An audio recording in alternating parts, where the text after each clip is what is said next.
Hello friends and welcome to fantasy medicos. So infectious disease के ही lecture series को continue करते हुए हम आज के इस लेक्चर में एक और बहुत ही कॉमन इन्फेक्शियस डिजीज़ के बारे में डील करेंगे विच इज़ मम्प्स।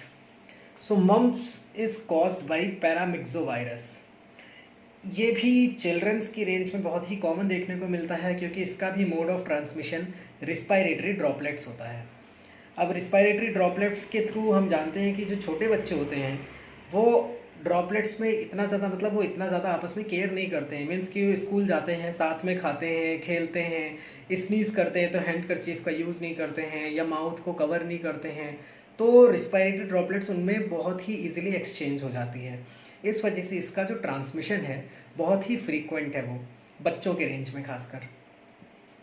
इसके बाद अगर हम इसी के क्लिनिकल फीचर्स की बात करें तो टिपिकल मीन्स कि इवन हमें किसी भी डायग्नोसिस की कोई ज़रूरत नहीं है, हम क्लिनिकली ही इस डिजीज़ को डायग्नोस कर सकते हैं। जिसमें से क्लिनिकल फीचर्स हमारे आते हैं कि पैरोटिड ग्लैंड की स्वेलिंग आ जाती है। हमारे सलाइवरी ग्लैंड होती है, सलाइवरी ग्लैंड के 3 पार्ट्स होते हैं, सबलिंगुअल ग्लैंड, सब mandibular gland and parotid gland.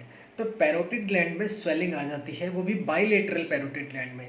ये यूनिलेटरल भी होती है, बाइलेटरल भी होती है, बट 90% केसेस में बाइलेटरल स्वेलिंग ही देखने को मिलती है। मीन्स कि कान के आगे, ईयर के आगे जो ग्लैंड, इस जगह पर इसकी लोकेशन होती है और यहाँ पर टिपिकल एक स्वेलिंग आपको देखने को मिल जाएगी। इस स्वेलिंग में टेंडरनेस रहेगा, पेन रहेगा और पेन की जो इंटेंसिटी होती है वो काफ़ी ज़्यादा रहती है। So these are some typical features. साथ में एसोसिएटेड कंप्लेन में इसमें फीवर भी आ जाता है पेशेंट को। तो ये टिपिकल सिम्टम्स दिखते हैं कि fever associated with swelling, bilateral swelling of parotid glands with tenderness and pain. तो इससे आप टिपिकली डायग्नोस कर लोगे कि पेशेंट को मम्प्स है। इसके बाद हम इसमें अगर फर्दर डायग्नोसिस करना भी चाहें कि हमने चलो डायग्नोसिस करवाते हैं, तो वैसे तो मैंने बताया कि आपको क्लिनिकली ही डिजीज़ का डायग्नोसिस बनाना है, बट अगर आप करवाना भी चाह रहे हो तो इन्फेक्शन अगर नया है, स्टार्टिंग फेज़ में है, तो आप IgM एंटीबॉडी का एक टेस्ट करवा लो, वो आ जाएगा आपका। और अगर इन्फेक्शन का लेट प्रेजेंटेशन है तो IgG एंटीबॉडी का टेस्ट करवा लेंगे, उससे आपको क्लियर हो जाएगा कि पेशेंट को मम्प्स है। रही बात अगर कॉम्प्लिकेशंस की, तो मैंने होप बॉस के बारे में पहले भी डिस्कस किया था इन्फेक्शियस डिजीज़ में। तो सेम इसमें आप देख सकते हैं कि होप बॉस नाम के कॉम्प्लिकेशंस तो आते हैं, बट इसमें भी जो टिपिकल आता है, जो सबसे ज़्यादा देखने को मिलता है, वो होता है हमारा ऑर्काइटिस। और इसमें एक चीज़ और ध्यान रखनी है कि अगर पेशेंट प्यूबर्टी से आगे की रेंज का है, मतलब वो प्यूबर्टी हो चुकी है उसकी, तो उसमें ऑर्काइटिस हुआ है तो उसमें स्टेरिलिटी की चांसेस कम रहती हैं।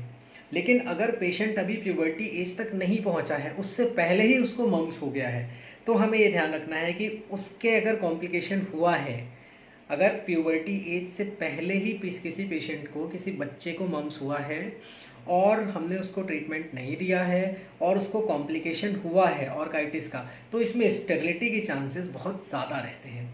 तो यहाँ पर हमें क्या जानने को मिला कि इन्फेक्शन हुआ, आपको प्रॉपर डायग्नोस करना है और डायग्नोस करके आपको उसका ट्रीटमेंट शुरू कर देना है, ताकि पेशेंट को ऑर्काइटिस जैसी कंडीशन तक ना पहुंचा सके और उसको स्टेरिलिटी का सामना ना करना पड़े। So now further coming to the management, तो हम इसमें कोई भी ऐसी स्पेसिफिक मेडिसिन नहीं देते हैं, हर एक चीज़ सिम्टमेटिक चलती है, किसी भी तरह की कोई भी एंटीवायरल थेरेपी हम इसमें नहीं चलाते हैं। So that's all about mumps. Thank you for watching my videos. Thank you.